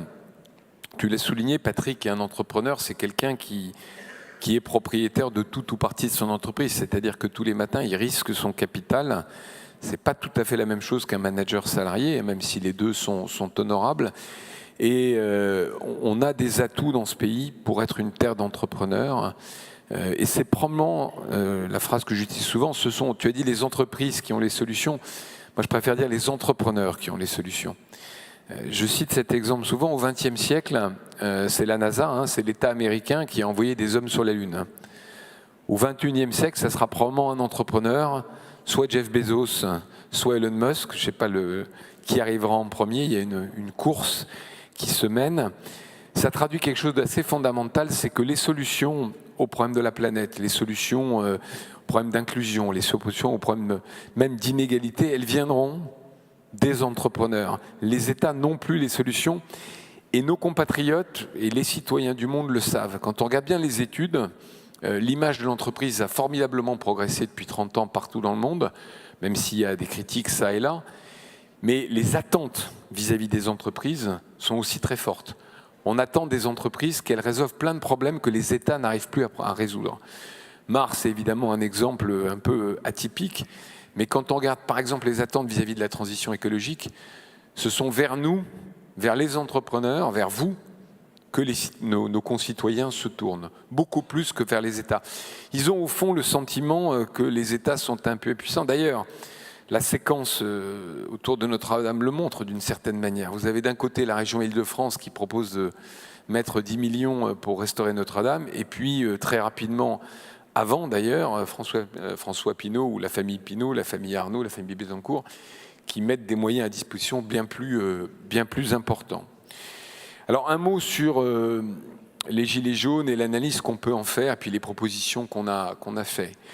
Il y a d'abord un incroyable paradoxe français, parce que quand on regarde les sondages, quand on regarde les études, quand on regarde ce que réclament les gilets jaunes, il y a effectivement, on ne peut pas le nier, un sentiment d'inégalité qui existe en France. 80% des Français pensent que la France est un pays inégal. Alors que on est le pays où la redistribution, donc les impôts, hein, tu évoquais le chiffre de 48%, est le plus élevé. Et c'est pour ça que le coefficient d'inégalité en France est beaucoup plus faible qu'ailleurs.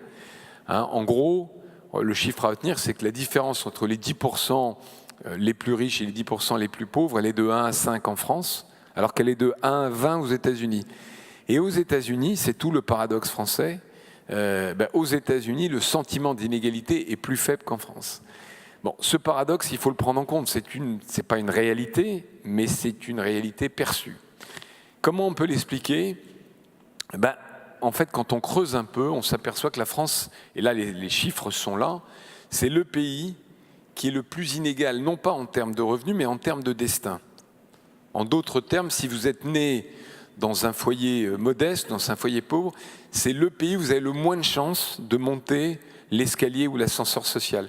Il y a une étude de l'OCDE qui est terrible, qui est sortie il y a quelques mois, quelques semaines, et qui dit qu'il faut 6 générations en France pour qu'un enfant qui est né dans un foyer modeste puisse atteindre le revenu moyen. Et le problème de la France, il est là. C'est que pour des raisons d'éducation, pour des raisons de formation, pour des raisons, peut-être justement parce qu'on redistribue trop, on a bloqué complètement l'ascenseur social. C'est pour ça que les entrepreneurs ont un rôle à jouer. Parce que quel est le meilleur système pour s'élever dans la société ? C'est d'entreprendre. Patrick l'a dit, il a démarré sans fortune familiale, fils de prof. Il y a bien d'autres exemples de gens qui se sont élevés dans la société grâce à l'entrepreneuriat, grâce à la création d'entreprises. Et donc, ce qu'on cherche à promouvoir au MEDEF, c'est ça, c'est cette idée de dire c'est pas en redistribuant plus, c'est pas en prélevant plus d'impôts, c'est pas en taxant plus les entreprises qu'on va résoudre la crise des gilets jaunes, c'est plutôt l'inverse. Il est temps d'arrêter cette asphyxie sociale, il est temps de redonner une dynamique entrepreneuriale. Alors on a fait des propositions, je ne vais pas toutes les détailler, je retiens 3.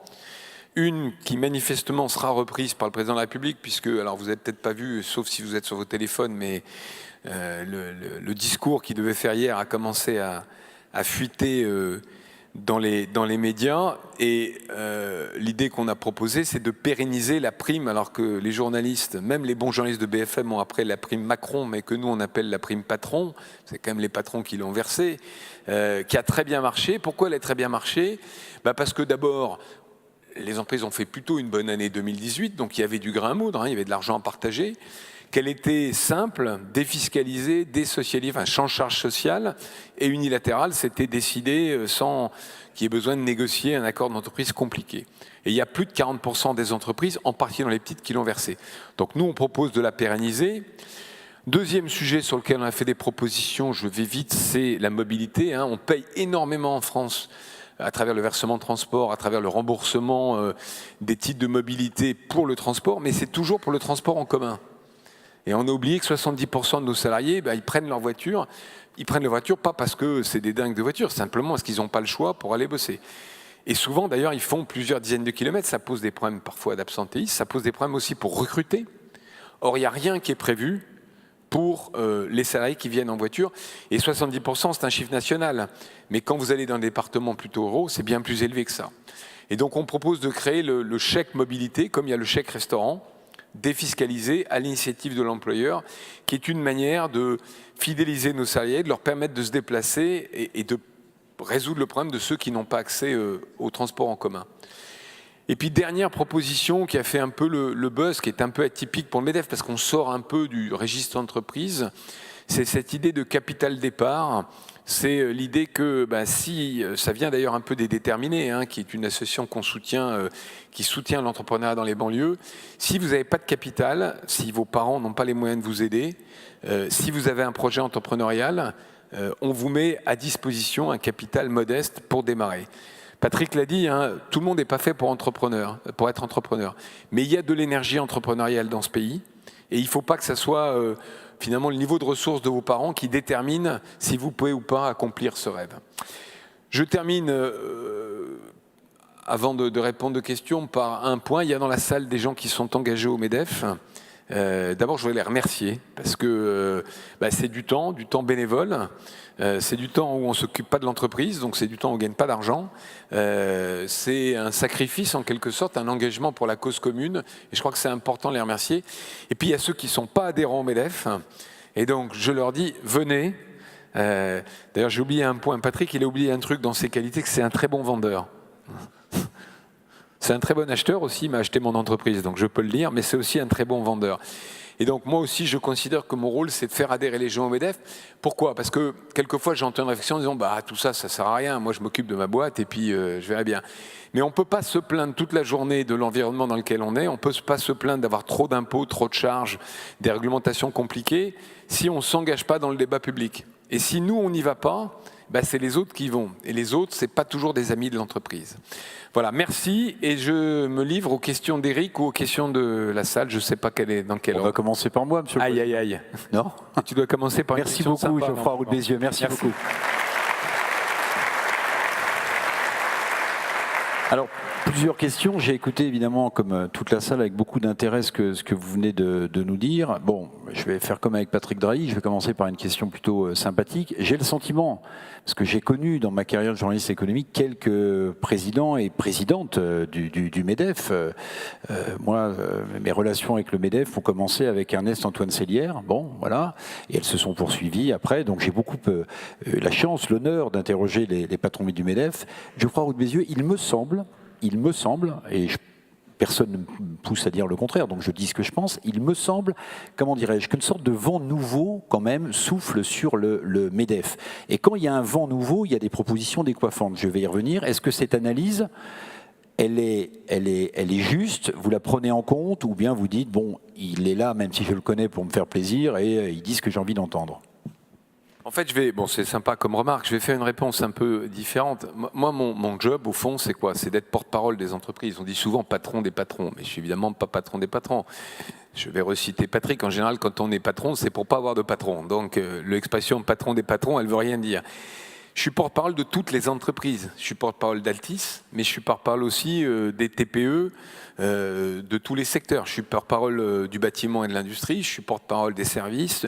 Et donc, c'est cette difficulté de faire cohabiter une parole différente. Et il faut essayer de trouver tout ce qu'on a en commun. Alors, quelquefois, dans le patronat, on arrive à passer du temps sur ce qui nous divise, mais globalement, on a tous en commun cet esprit d'entreprise, cet esprit de conquête, qui était le thème de la journée. Et après, il faut essayer d'emmener les gens, les 173 000 entreprises adhérentes du MEDEF, vers un peu un monde nouveau. Et c'est ça que j'essaye de faire. Alors, évidemment, il ne faut pas aller trop loin, il ne faut pas être trop en avant. Je vais citer Lénine. C'est pas souvent qu'un président du MEDEF cite Lénine, mais Lénine disait le rôle du Parti communiste, c'est d'être en avant des masses, mais pas trop en avant.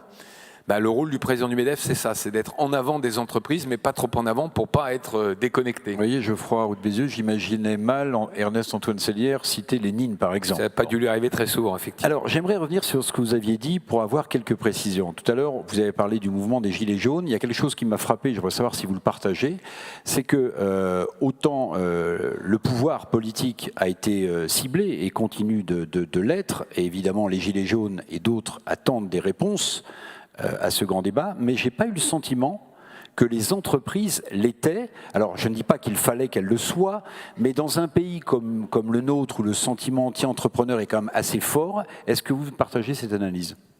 Oui, on n'a pas du tout été visé, même à tel point qu'il y a eu des appels, le leader de la CGT a appelé à la convergence des luttes, etc. Or, ça n'a pas du tout pris. Le niveau de conflictualité, le niveau de grève en entreprise, il est très bas. Je pense qu'il y a deux explications. La première, c'est celle que j'ai donnée tout à l'heure, c'est-à-dire que les Français, même Gilets jaunes, ont compris que les entreprises sont la solution au problème de la France et pas le problème. Et puis, sur les ronds-points, au moins au départ, il y avait essentiellement des gens qui travaillent, et souvent des salariés du privé, et souvent des salariés de PME. Et dans une PME, le patron, c'est un salarié comme les autres qui a juste une plus grosse voiture. Donc, les problèmes sont partagés. Et donc, ils savent bien que l'entreprise, elle fait ce qu'elle peut, que sa rentabilité, elle n'est pas extraordinaire et qu'elle distribue, en général, les primes ou les salaires qu'elle peut. C'est pour ça qu'il n'y a pas eu de revendication salariale. Il y a eu une revendication fiscale, qu'on peut partager d'ailleurs, mais à aucun moment, il y a eu de pression pour que... c'est pas mai 68. D'ailleurs, c'est intéressant parce que la comparaison avec mai 68 est très intéressante. Mai 68, ça s'est terminé avec une énorme augmentation du SMIC. Je crois que c'était 30% à l'époque. Et c'est pas du tout ça.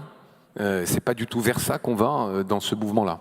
Avec une différence, pardonnez-moi, sociologique importante, c'est qu'en mai 68, c'était des jeunes étudiants qui aspiraient à une société nouvelle dans laquelle ils avaient tout à gagner. Il me semble que décembre 2018, c'est des gens qui n'ont rien à perdre. En tout cas, c'est comme ça qu'ils s'affichent, donc c'est un peu différent. Mais pour revenir sur ce que vous disiez, sur la difficulté des syndicats de salariés à mobiliser, est-ce que c'est pas finalement donner raison au président Macron, qui considère que les corps intermédiaires, dans lesquels, évidemment, par provocation, je mets le MEDEF, sont passés un peu de mode ? En tout cas, ils ont certainement à se réformer. Alors, je ne suis pas le syndicat ou le président du syndicat des corps intermédiaires, parce que finalement, c'est un système qui date de la guerre et qui a certainement à se réformer. Je ne suis pas sûr que la solution qui consiste à faire... le président de la République passe des heures et des heures en direct avec les Français soit gérable dans la durée. C'est-à-dire que la démocratie directe a aussi ses inconvénients et des inconvénients. Le problème qu'on a, je crois qu'il faut dire les choses, on a des syndicats qui, pour une grande partie, pas tous, sont quand même très déconnectés des salariés qui sont censés représenter, tout simplement parce que très souvent, ils sont plus salariés depuis très longtemps, voire pour certains, ils n'ont jamais été salariés.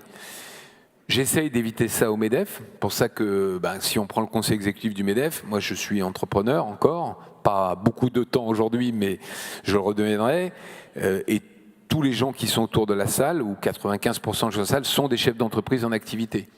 C'est d'ailleurs un critère pour être élu président du MEDEF. Donc je pense qu'on évite un peu ce syndrome-là. Mais on est remis en cause. On est remis en cause, vous parlez de syndicats, il y a un point, moi je pense, qui est important à entendre, c'est qu'on est remis en cause par les ONG aussi. Le nouvel acteur de ce débat, c'est les ONG.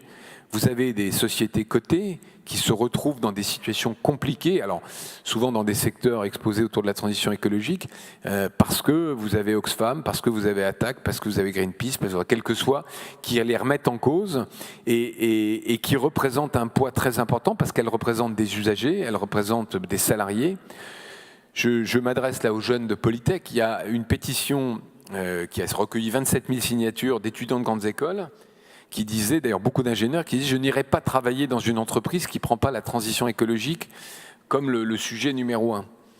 Évidemment, ça nous interpelle, et ça nous interpelle presque plus que M. Martinez qui appelle à la grève générale, que de toute façon personne ne suit, et qui a perdu une forme de crédibilité, il faut le dire. En vous écoutant tout à l'heure, je crois, Aude Bézieux, alors sauf si j'ai mal compris, j'ai eu l'impression que vous balayiez un peu d'un revers léger de main ce besoin de social dans notre pays, de cette France périphérique quand même, qui souffre. Tout à l'heure, vous citiez une étude de l'OCDE sur la question de l'ascenseur social. Cette étude de l'OCDE montre que la France et la Hongrie sont les pays dans lesquels on a le moins de chances d'accéder. Donc ce sentiment d'injustice sociale, peut-être pas pour les gens qui souffrent, mais pour leurs enfants, il est bien réel, puisque vous avez cité cette... Non, mais je ne balayais pas du tout, il est réel, et je pense que la solution, c'est l'entreprise. Quel est l'endroit, quel est l'employeur en France, ou les employeurs, qui donnent le plus leur chance à des gens sans diplôme? Je vais encore citer Patrick Drahi, décidément, mais je ne lui ai pas soufflé. Dans la fonction publique, si vous n'avez pas de diplôme, vous ne pouvez pas progresser. Dans l'entreprise, certes, on est peut-être devenu plus qu'avant, et notamment dans les grands groupes accros au diplôme, mais dans les PME, vous pouvez rentrer sans diplôme et trouver votre chance comme salarié, et alors évidemment encore plus comme entrepreneur. Après, je pense qu'il y a un point que je n'ai pas eu le temps de traiter, hein, qui est quand même, et ça c'est un vrai sujet, c'est ce qu'on appelle la métropolisation de l'économie. Pour faire simple, au XXe siècle, au XIXe siècle, les entreprises, elles s'installaient là où il y avait les matières premières. Les matières premières, c'était l'eau pour faire tourner les machines au XIXe siècle, c'était le textile, c'était la houille, enfin le charbon qui a donné la métallurgie en Lorraine. Aujourd'hui, la matière première, c'est le cerveau, c'est la connaissance. Et c'est pour ça qu'on voit l'emploi se développer très fortement dans les métropoles et malheureusement reculer ou souffrir dans des villes moyennes. Il y a un chiffre, hein, que je ne vais pas vous abreuver chiffre, mais il y a un chiffre qui est très frappant. Entre 1999 et 2011, la France a créé, les entreprises privées ont créé 2 millions d'emplois nets. Alors on ne voit pas le chômage reculer autant, parce qu'il y a la démographie en France. Sur ces 2 millions d'emplois, il y en a la moitié qui ont été créés dans 30 bassins d'emploi, sur 450. C'est-à-dire qu'il y a une France qui va bien, qui crée de l'emploi, qui est quand même la France des métropoles.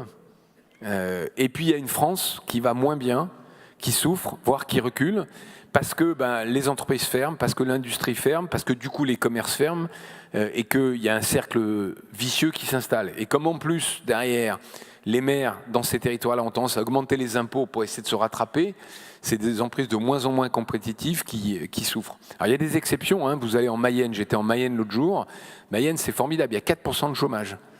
Et vous savez pourquoi il y a 4% de chômage en Mayenne ? Parce que comme c'est un pays de chouans, historiquement, pendant 100 ans, ils ont été privés de l'argent public. Et quand on est privé de l'argent public, on se débrouille. C'est un petit peu ce que disait tout à l'heure Patrick en disant quand on a un capital financier, on a moins faim et donc on est moins enclin à se débrouiller. En général, hein, les entrepreneurs qui réussissent, c'est les entrepreneurs qui n'avaient pas d'argent parce qu'ils ont été trouver l'argent avec les dents. Je rebondis sur la définition que vous avez donnée de l'entrepreneur tout à l'heure, hein, qui passe par la fenêtre ou qui contourne les murs. Il y en a une autre qui est la définition de Patrick Drahi. Il y en a une autre qui est un peu de la même veine. En dessous, à gauche, à droite. La définition d'entrepreneur, c'est quelqu'un qui ne prend pas non pour une réponse. C'est-à-dire quand on lui dit non, il revient suffisamment de fois pour que ça marche. Alors, question également sur les fameuses 43 propositions. J'ai dit 44 tout à l'heure, mais je crois que c'est 43. Il y en a une vraiment, alors moi, qui m'a estomaqué. Je disais décoiffant, j'aurais presque pu dire, mais le MEDEF est révolutionnaire. L'idée de ce capital de départ, qui est une vieille idée, hein, vous le citiez dans une interview, Thomas Paine, un intellectuel qui avait les 3 nationalités d'ailleurs, hein, il était à la fois français, anglais et américain. Au XVIIIe siècle, il avait déjà l'idée de ce capital de départ. Est-ce qu'au-delà de l'effet d'annonce et du fait que, grâce à ces propositions, grâce à celle-là notamment très décoiffante, le MEDEF est dans le jeu politique du grand débat. Est-ce que vous croyez vraiment à la mise en place de ce capital de départ pour ceux qui en ont le plus besoin ? Oui, si on se dit qu'un des problèmes c'est l'ascenseur social, qu'il y a de l'énergie entrepreneuriale dans notre jeunesse, qu'elle soit dans les campagnes, dans les villes moyennes ou dans les banlieues, et que le fait de ne pas avoir dans son foyer, enfin de la part de ses parents, ce coup de pouce, oui, j'y crois vraiment. Après, il ne faut pas se tromper. Il y a aussi le capital social qui joue, le capital de connaissance. Et ça, je pense que c'est un des sujets que l'école doit traiter. On a quand même un autre paradoxe français, hein.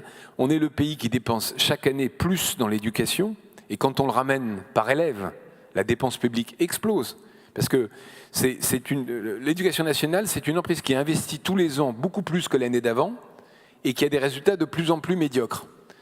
C'est terrible. Les classements PISA, donc c'est un classement international, c'est vraiment l'inverse de ce qu'on fait en entreprise. C'est-à-dire que si c'était une entreprise, elle serait morte depuis très longtemps. Donc oui, je pense qu'on a un rôle à jouer. Et puis, c'était tactiquement une manière de répondre au revenu universel qui est très en vogue, disons, dans la partie gauche de l'hémisphère. Parce que le revenu universel, c'est quoi ? C'est payer quelqu'un pour ne pas travailler.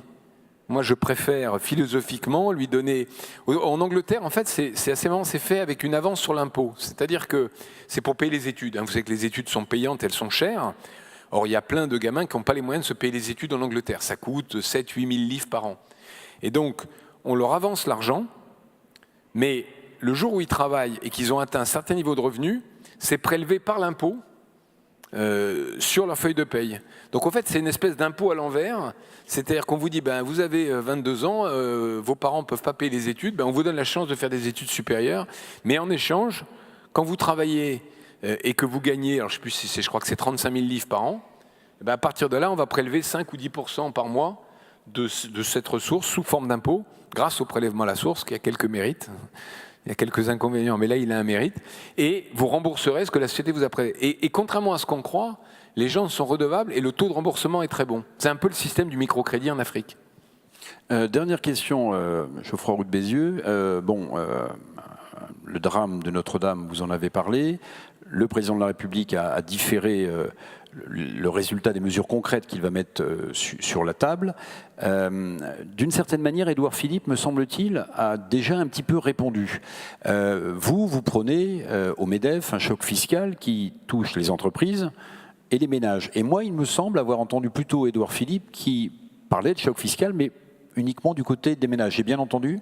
Non, mais le suspense, il est levé puisque le discours, il a fuité dans l'après-midi. Donc, effectivement, on n'était pas complètement dupe. Après l'épisode Gilets jaunes, il y avait peu de chances d'avoir une nouvelle baisse d'impôts pour les entreprises. Là où on a été, comment dire, un peu provocateur, c'est que nous, on pense qu'on est arrivé au moment où la baisse de fiscalité n'aura pas immédiatement un impact sur les recettes fiscales. Pourquoi ? Parce que quand on est à 48% d'impôts, il y a peu de pays depuis 1945 qui ont exploré cette zone. C'est un peu une zone vierge. Le seul pays qui a dépassé 48%, c'est la Suède dans les années 80. C'est l'époque, alors vous êtes trop jeune, mais c'est l'époque où Borg, Eric peut-être doit s'en souvenir, où Borg quittait la Suède parce qu'il jouait avec une raquette en bois. Il jouait avec des raquettes en bois, certes, mais c'était pas ça que je voulais dire. C'est que il y a un moment, à 48%, vous découragez l'initiative, vous découragez l'entrepreneur d'investir, vous découragez l'indépendant. Vous savez, c'est le taxi qui vous dit « bon, moi je paye trop d'impôts, donc je suis payé en cash ». Mais vous découragez aussi le salarié de faire des heures supplémentaires. Et il y a un exemple vivant très intéressant. Quand Cameron a baissé l'impôt des entreprises en 2013 en Angleterre, en passant de 30 à 20, au bout de 2 ans, il avait plus de recettes fiscales, en milliards. C'est-à-dire qu'il y a un moment où trop d'impôts tue l'impôt. Alors le problème qu'on a en France, c'est qu'on a un logiciel à Bercy qui s'appelle Mésange. C'est un nom assez poétique. Et Mésange, ça fonctionne avec une élasticité à l'impôt très faible. C'est-à-dire qu'en gros, comment ça marche ? On dit j'ai 100 de recettes. Mon taux est à 60, donc j'ai 100 d'assiette fiscale. Donc là, quel que soit l'impôt, mon taux est à 60, je vais récupérer 60 d'impôts. Si je baisse à 30, je vais récupérer 30. Ben non. Non, tu vas probablement récupérer 50, peut-être 55, parce que l'assiette, elle va augmenter. Et d'ailleurs, Bercy ne le dit pas, mais la baisse de la flat tax, la baisse de l'impôt sur les plus-values en France, qui est passé en gros de 60 à 30, va rapporter en 2018 beaucoup plus d'impôts que ce qui était prévu. Ben pourquoi ? Ça paraît évident quand on le dit, c'est que les patrons de PME qui étaient asphyxiés d'impôts, brusquement, se sont payés des dividendes. Parce qu'ils se sont dit, bon, à 30, alors on n'aime pas payer des impôts, mais 30 c'est raisonnable, il faut quand même que le pays vive. Donc, nous, notre message au gouvernement, c'est asphyxie fiscale, ça je pense que c'est bien passé, le terme il a été repris par Édouard Philippe, et notre message à Bercy, c'est soyez un peu fous, tentez de baisser les impôts avant de baisser la dépense publique, vous verrez bien ce qui va se passer. J'avais dit dernière question, mais toute dernière question, Geoffroy Roux de Bézieux. Le CICE, qui est un vrai sujet de débat pour le mouvement, notamment des Gilets jaunes, qui sont quand même des aides d'État aux entreprises. Pas des aides d'État. Alors attendez, vous allez m'expliquer. Il faut le maintenir. Non. Il faut le maintenir, le CICE. Non, mais le CICE, c'est quoi ? Le CICE, c'est simple. Si je vous prends votre portefeuille et que je prends 100 € et qu'après je vous redonne 20 €, je vous aurais quand même piqué 80 €. Ben, c'est ça, c'est ce qui s'est passé. C'est sous Sarkozy que ça a commencé avec la crise. Les prélèvements sur les entreprises ont augmenté massivement. Il y a encore 70 milliards d'écart entre ce que paye une entreprise française et une entreprise allemande comparable. Je ne parle pas du Luxembourg, je ne parle pas de paradis fiscaux, je prends des pays comparables. Donc effectivement, on nous a redonné 20 € des 100 € qu'on nous a pris. Mais il reste 80 €. Donc ce que vous dites, c'est oui à la fin du CICE, mais à condition qu'il y ait un choc fiscal pour les entreprises. Non, mais tout simplement, le CICE, de toute façon, il est intégré dans la baisse de charges. Mais ce que je trouve dommageable, c'est qu'en comptabilité nationale, ça reste des aides aux entreprises. C'est une plaisanterie. Encore une fois, on nous a piqué 100 €, on nous a rendu 20. Il reste 80 € de différence de compétitivité. Pas pour notre poche, Parce qu'au final, ça se traduit par l'emploi.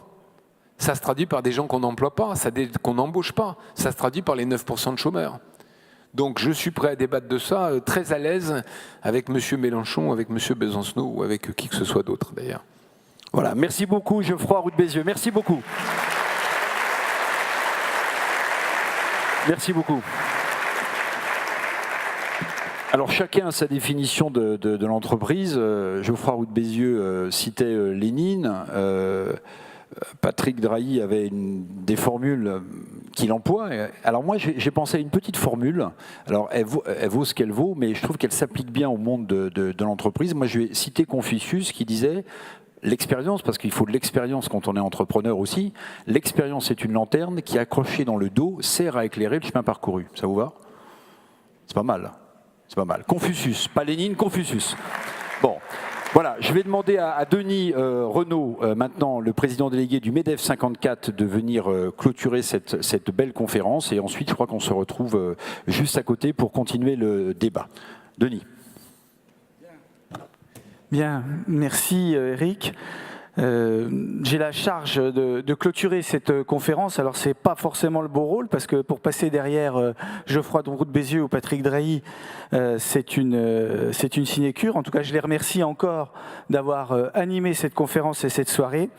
Mais pour réussir à composer un plateau tel que celui-là, ça relevait presque de l'utopie. Et ceux qui l'ont fait, et tout le mérite leur en revient, c'est la nouvelle équipe du MEDEF 54, et je voudrais qu'on les applaudisse. Benoît Palisson, Cécile Gindre, Mathilde Lemoine et Nadine Bérin.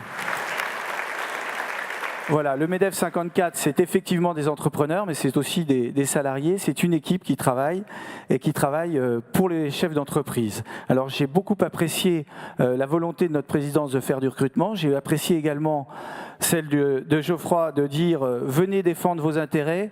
Et le responsable des mandats que je suis vous dit venez, on a besoin de mandataires, de chefs d'entreprise qui s'engagent au sein du MEDEF. Alors, pour défendre les intérêts des entreprises et pour apprendre à vous connaître, on a pas mal de rendez-vous. J'espère que vous viendrez nous voir prochainement lors de petits déjeuners techniques ou d'afterwork ou alors d'une prochaine conférence prestige. Et d'ores et déjà, vous pouvez peut-être cocher sur vos agendas. Au mois de novembre, nous aurons une nouvelle conférence prestige à laquelle j'espère que vous pourrez participer. Vous retrouverez toutes les informations sur notre site internet et sur l'agenda. Alors avant de vous laisser profiter du cocktail qui vous attend dans le hall, j'aimerais attirer votre attention sur un plateau TV que nous avons mis en place dans l'espace Belvédère, juste à la sortie, et qui va vous permettre en quelques minutes de présenter votre entreprise pour une diffusion sur les réseaux sociaux. C'est aussi un peu notre modernité de faire immédiatement un retour sur l'événement et puis une communication sur votre entreprise. Donc merci de votre patience dont je ne vais pas abuser plus longtemps et bonne soirée à tous. Je vous invite à nous retrouver dans le hall. Merci. Merci beaucoup Denis Renaud. Je vais demander à Patrick Drahi, à Geoffroy Roux de Bézieux et à Christine de remonter sur scène. On va faire une petite photo de vous trois finale. Voilà, de vous quatre. Christine, elle nous rejoint, mais voilà, elle prend le chemin des écoliers, c'est normal, elle est prudente. Voilà, allez-y.